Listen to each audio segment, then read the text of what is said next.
उपाध्यक्ष महोदय, इस चर्चा में भाग लेने का मेरा इरादा नहीं था।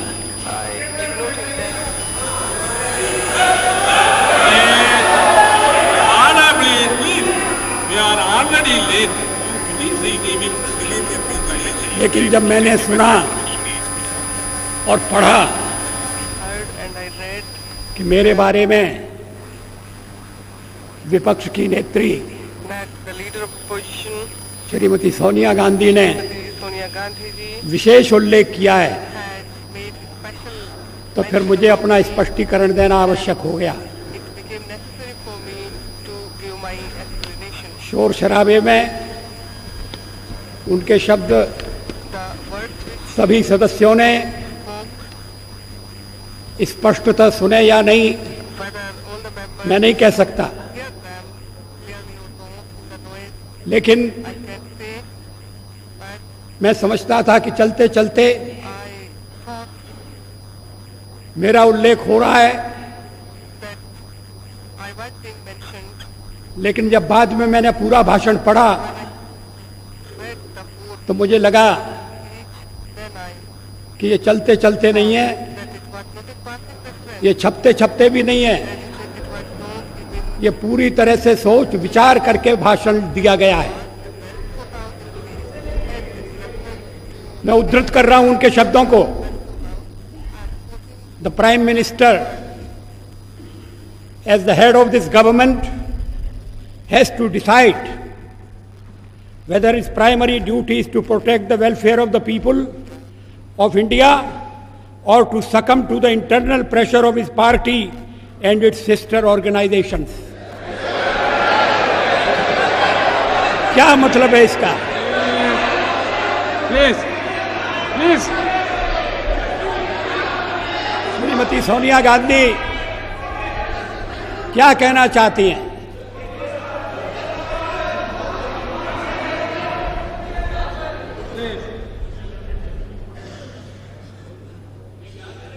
उन्होंने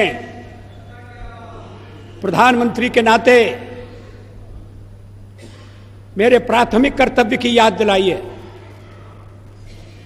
प्राइमरी ड्यूटी,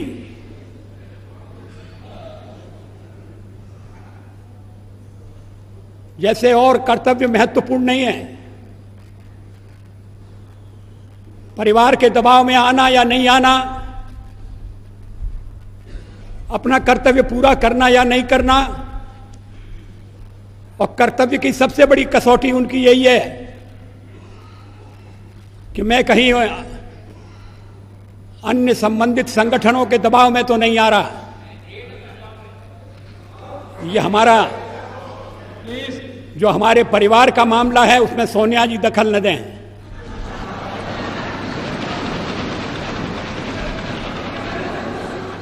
मैं प्रधानमंत्री हूं तो कांग्रेस की कृपा से नहीं,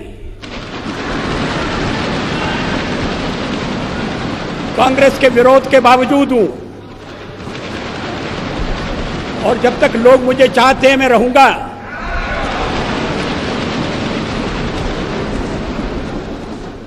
लेकिन अब मेरे बारे में इतनी रुचि लेने की आवश्यकता क्या है? फिर आगे सवाल देखिए, will he be submissive and weak in his leadership or will he uphold the prestige of the high office he holds?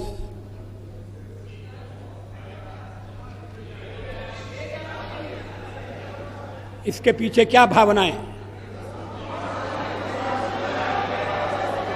ये कहने का मतलब क्या? ये मेरे ऊपर आरोप है कि मैं दबाव में काम कर रहा हूं,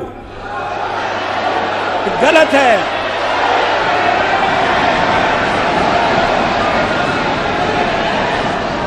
मैं किसी के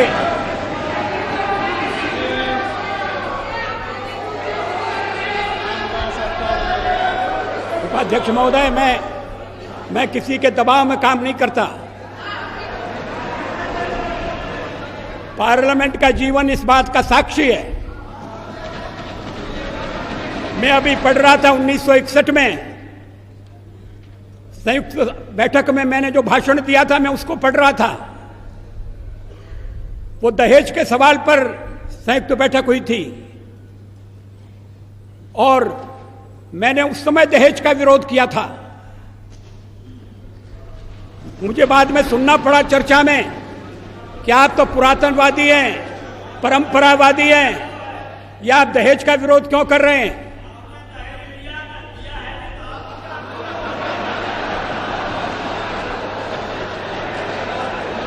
ये 1961 की बात है। 1957 में मैं पहली बार लोकसभा का सदस्य चुना गया, प्रतिपक्ष की ओर से चुना गया। अगर मैं दबाव में काम करता तो फिर पता नहीं क्या हो जाता। दबाव में काम करने का मतलब है किसके दबाव में? आपको बड़ी चिंता हो रही है मैं किसी के दबाव में न रहूं। अभी तो कहा जा रहा है कि हम परिवार के दबाव में, हमारे वामपंथी सदस्य कहते हैं कि हम अमेरिका या विदेशी शक्तियों के दबाव में हैं। कहते हैं। तो अगर हम दबाव में हैं और दबाव में काम करते हैं तो फिर मेरा दल और मेरे मित्र दल मेरा समर्थन क्यों कर रहे हैं?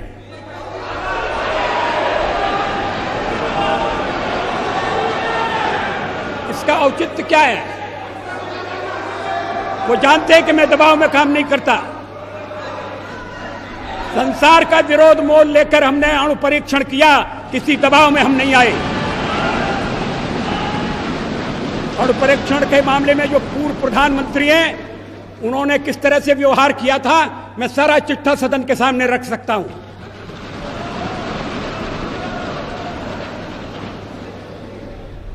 एक बार परीक्षण करने के लिए गड्ढा खोद दिया गया था, सुरंग तैयार हो गई थी, परीक्षण की तिथि तय हो गई थी।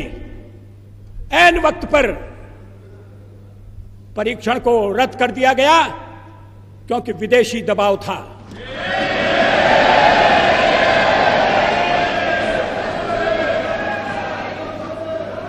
मैं दबाव में काम नहीं करता।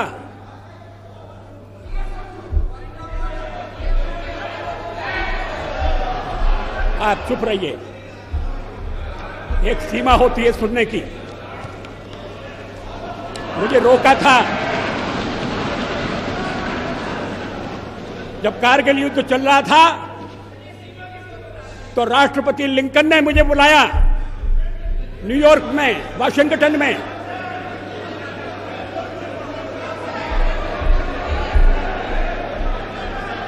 राष्ट्रपति क्लिंटन ने, और उन्होंने कहा कि यहां पाकिस्तान के प्रधानमंत्री आ गए हैं, आप भी आ जाइए, दोनों मिलकर बैठिए, हम सवालों को तय करेंगे। हमने कहा जब तक पाकिस्तान के कब्जे में भारत की 1 इंच भूमि है तब तक मैं बात नहीं करूंगा।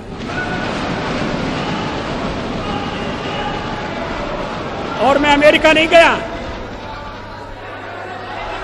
अमेरिका के दबाव में नहीं आया।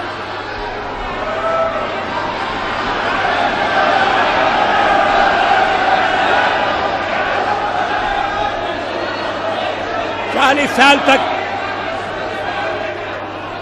इन्हें क्यों बेचैनी हो रही है? मुझे टोकने का मतलब क्या है?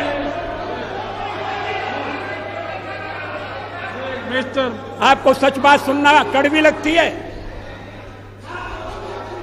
इसके आगे देखिए,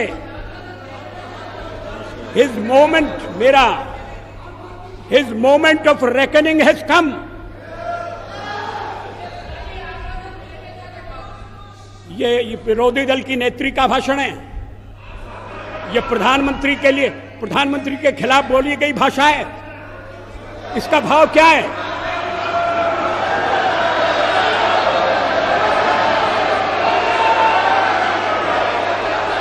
मेरी परीक्षा का दिन आ गया है, क्या मतलब है इसका? मैं रोज रोज परीक्षा दे रहा हूं।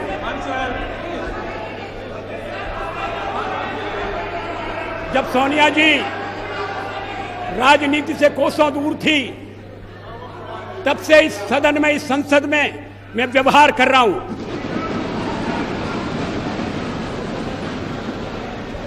आज मुझे कटघरे में खड़ा किया जा रहा है, क्या अधिकार है?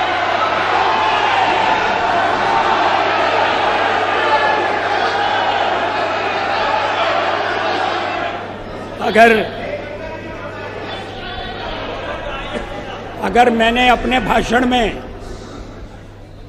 किसी असंसदीय शब्द का प्रयोग किया है तो आप उसे देख लें, उसको निकाल दें, मैं आपत्ति नहीं करूंगा।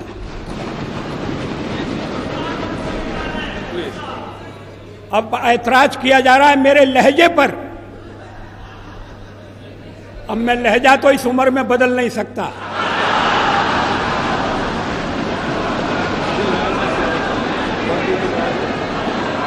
जवाहरलाल नेहरू ने मेरा ये लहजा स्वीकार किया था और उसके बाद जो पीढ़ी आई उससे भी कभी मुझे ऐसे शब्द नहीं सुनना पड़े जैसे इस भाषण में, लिखित भाषण में।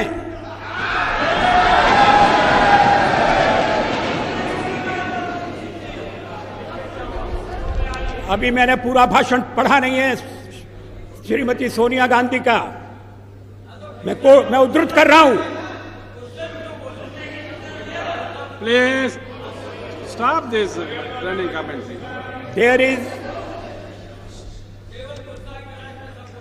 There is, I am afraid, neither moral integrity nor sincerity of purpose among those who are trying to force the law on the nation today. ये moral integrity क्या है? What is moral integrity? क्या मतलब है इसका? अगर सत्ता पक्ष में,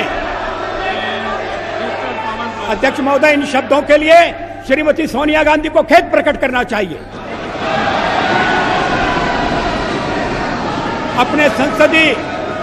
अपने लंबे संसदीय जीवन में मैंने न कभी अभद्र भाषा का प्रयोग किया है, न मैंने कभी अभद्राचरण किया है।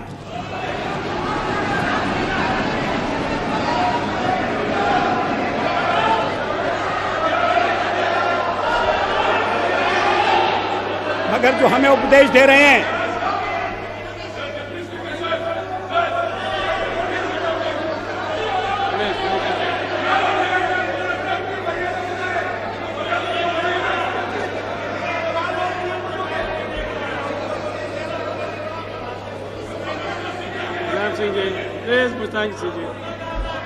मुलायम सिंह जी प्लीज।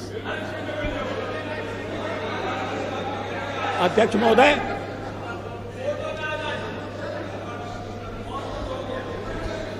कोर्टों के बारे में ही तो ये आरोप लगाए जा रहे हैं, नियत पर शक किया जा रहा है, बोनाफाइडीज की बात हो रही है।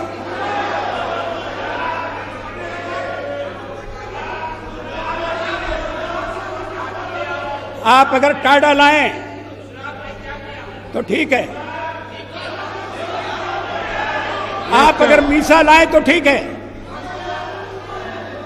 तब तो हमने आपकी नियत पर शक नहीं किया। आज नियत पर शक किया जा रहा है और इसलिए मुझे पीड़ा होती है।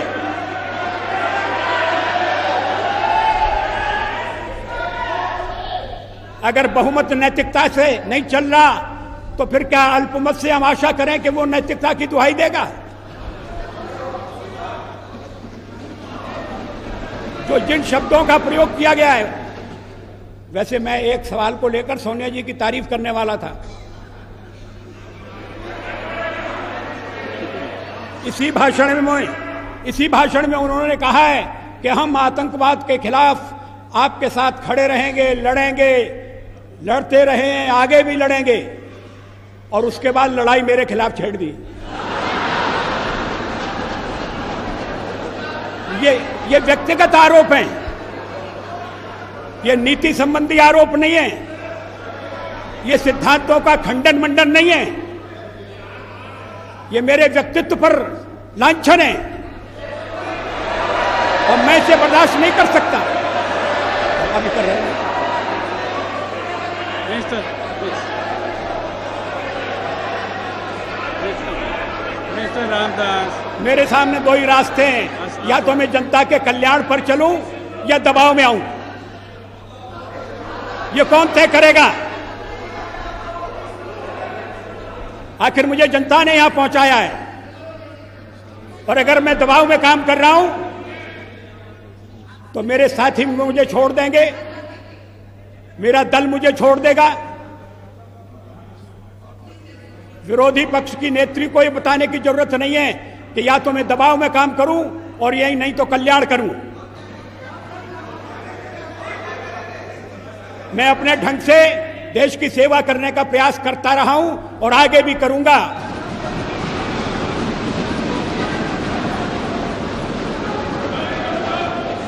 लेकिन अगर मुझे आपत्तिजनक बातें सुनना पड़ेंगी तो मुझे उनका उत्तर देना पड़ेगा।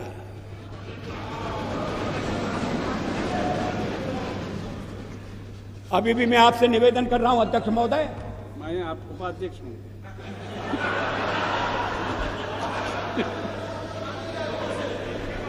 अगर अभी भी मैं आपसे निवेदन कर रहा हूं उपाध्यक्ष महोदय, अगर मैंने कोई असंसदीय भाषा का प्रयोग किया है, निकाल दीजिए मेरे भाषण में से।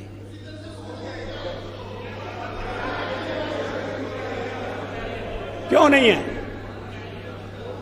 तो फिर इतना मान लीजिए कि आपने जो शोरगुल मचाया वो बेकार था।